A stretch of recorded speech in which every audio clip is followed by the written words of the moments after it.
There's been an exciting twist in the Chiefs' running back room.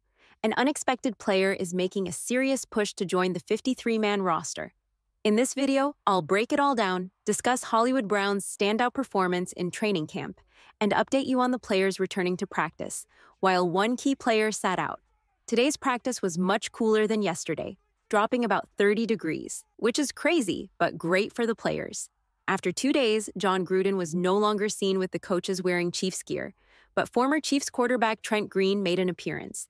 It's always nice to see him around Kansas City where he still lives. Chris Jones, the defensive tackle, didn't practice today. Andy Reid said he's dealing with a shoulder stinger, so it's not a surprise he was out. I hope it's nothing too serious. Meanwhile, Derek Nottie, another defensive tackle, made his return after a long break. I mentioned in yesterday's video that he looked ready to return. And he did. He passed his physical and is off the PUP list, which is great news. Nottie missed almost all of OTAs and the first half of training camp due to a tricep injury, so getting back on the field is a big step for him. He looks strong during warm-ups and running drills, and he'll likely get more involved as time goes on. Cornerback Jalen Watson also took a big step forward today. He had been wearing a yellow no-contact jersey after coming off the PUP list earlier in camp. Although he participated in Sunday's October 10th 10 practice, there was no contact allowed. Yesterday, he wore the yellow jersey during a full pads practice. Today, the no-contact jersey came off, and he impressed on the field. He jumped a route for an easy interception against Nico Riggio and lined up with the first-team defense at outside corner. Joshua Williams played on the opposite side with McDuffie inside. Defensive backs coach Steve Spagnuolo talked about the competition for the cornerback 2 position, saying the players have to fight through the injuries piling up on defense. It's great to have Jalen Watson back, and Nottie got some good reps today, but Spagnuolo isn't completely satisfied yet. They want to see who can consistently communicate well in the heat of battle and who stands out in terms of toughness and tackling. The coaches are still looking to see who will emerge as the second cornerback. Meanwhile, Trent McDuffie, the team's #1 cornerback, continues to shine in camp. He made an incredible play, breaking up a deep pass along the right sideline intended for Hollywood Brown. We'll talk more about Brown later because he had some standout moments of his own. Now, for today's injury updates, besides Chris Jones, running back Clyde Edwards-Helaire missed practice due to an illness. The only players still on the PUP or NFI lists are safety Justin Reid, quad injury, defensive end Charles Omenihu, ACL, and BJ Thompson, illness. Regarding Justin Reid, who hasn't practiced at all during training camp, Spagnuolo said he wants to be out there, but they're being cautious to prevent re-injury. Reid is working with Rick Burkholder to determine the right time to return. Spagnuolo emphasized how important it is to have Reid back, but reports suggest he might miss all of training camp and preseason, with the start of the season still uncertain. We hope he'll be ready for the season opener in about a month, but it's hard to say for sure right now. Wide receiver Kadarius Toney recently returned after dealing with an ankle injury. Although he left practice early yesterday, he was back today and won a one-on-one matchup against Nazeeh Johnson, who slipped during the route. Toney worked a lot with the third-team offense today, while Mecole Hardman was mostly with the second team. On a side note, Mecole made a great catch, adjusting nicely to a pass from Carson Wentz. He's been having a strong camp. As for Toney, while I need to see how he performs during the preseason, it seems like his stock is slipping a bit.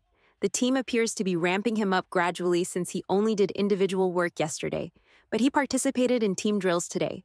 Even though he's mostly with the third team, I still think he has a good chance of making the roster. After all, he has a $2.5 million cap hit, and the team wouldn't save anything by moving on from him. Let's keep an eye on Kadarius Toney over the next week and see how he performs in preseason games. For the second day in a row, Toney left practice early on a cart, but it didn't seem like an injury issue. Maybe they're just easing him back into full practices. That's my best guess, but it's definitely worth mentioning. Another receiver worth talking about is Rashee Rice, who spoke to the media today. This was his first public interview with the Kansas City media since his legal troubles began months ago. When asked about his legal issues and whether the NFL has contacted him or his lawyer, Rice kept it brief, saying it's still a legal process and his team is handling it. When Nate Taylor asked about a potential suspension and how he's preparing for it, Rice repeated the same answer. It's clear he won't be discussing how things are going publicly. He knows he messed up, and we all expect a suspension at some point. It's just a matter of when it will happen. Rice mentioned that his chemistry with Mahomes has grown during the offseason as he enters his second year. You can see it on the practice field. Mahomes connected with him for at least 2 passes today. One was when Rice found a soft spot in the coverage and quickly turned upfield, showcasing his ability to gain yards after the catch. On another play, Mahomes hit him on a shallow crossing route with Jalen Watson, trailing him in coverage. Even though Rice bobbled the pass, he managed to secure the catch. Rice also talked about the wide receiver room, calling it electric and ready to put on a show this season. He's focused on being the best teammate he can be to help the team dominate. He's also helping his teammates, Hollywood Brown and Xavier Worthy, as they all grow together. Hollywood Brown, a veteran in the game, is showing his skills in his first year with the team. Today, he made an incredible catch during one-on-one drills, adjusting to an underthrown pass and hauling it in with one hand despite Keith Taylor's tight coverage. Brown also made an awesome catch against Brian Cook, perfectly tracking a deep ball, which is great to see.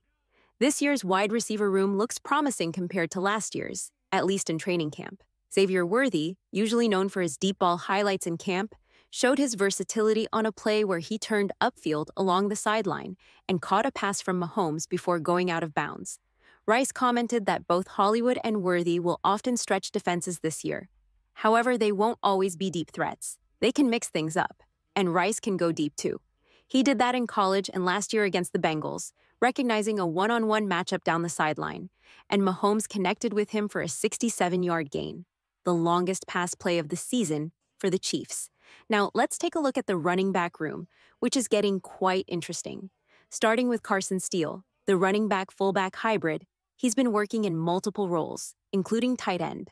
Today, he had some solid reps in pass protection, made a nice catch, and even took a screen pass to the house. Steele also got some work with the first team, a great sign for his chances of making the roster. His versatility could tempt Andy Reid to bring back a fullback into the offense after not having one last year. If Steele impresses enough in pass protection, it could become a reality. Having a player built like a fullback who can also run like a running back, catch passes, and occasionally play tight end offers interesting versatility for Reid's offense. Plus, Steele would likely be a key player on special teams as well. When you consider that Clyde Edwards-Helaire is dealing with health issues affecting his consistency, Ron Kopp Jr. makes a great point. You can't bank on a full 17-game season from Edwards-Helaire, given his past struggles to stay healthy. That's why Pete Sweeney of Arrowhead Pride believes both Denerick Prince and Carson Steele will be on the initial 53-man roster.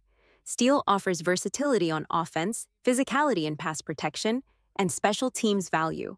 Prince could split time with Isaiah Pacheco, giving Pacheco some breaks and allowing him to be used creatively out of the backfield.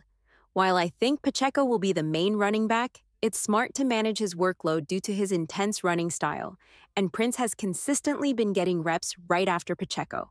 Throughout training camp, Denerick Prince has been mainly working with the first-team offense, much like Kingsley Suamataia, who has been the starting left tackle. Right now, it seems like Kingsley's position is his to lose, and the same goes for Prince as the potential RB2 or RB3. Remember, the Chiefs kept Prince on the practice squad last year, keeping a close eye on him. If they're happy with his progress, especially in pass protection, there's no reason he shouldn't make the roster this season. We'll need to watch him during preseason games, though. Last year, there was a lot of hype around him, but he struggled during the preseason. Prince himself talked to the media today, emphasizing how important pass protection has been in his training this offseason. He knows that's what the team wants most from him, so he's focused on it leading up to and during camp. He's been working on his hands and technique, learning from Pacheco, who has been a great leader. Prince also made some plays catching passes out of the backfield during camp, aiming to become an all-around back for the team. In the Chiefs' offense, you have to be willing to do it all.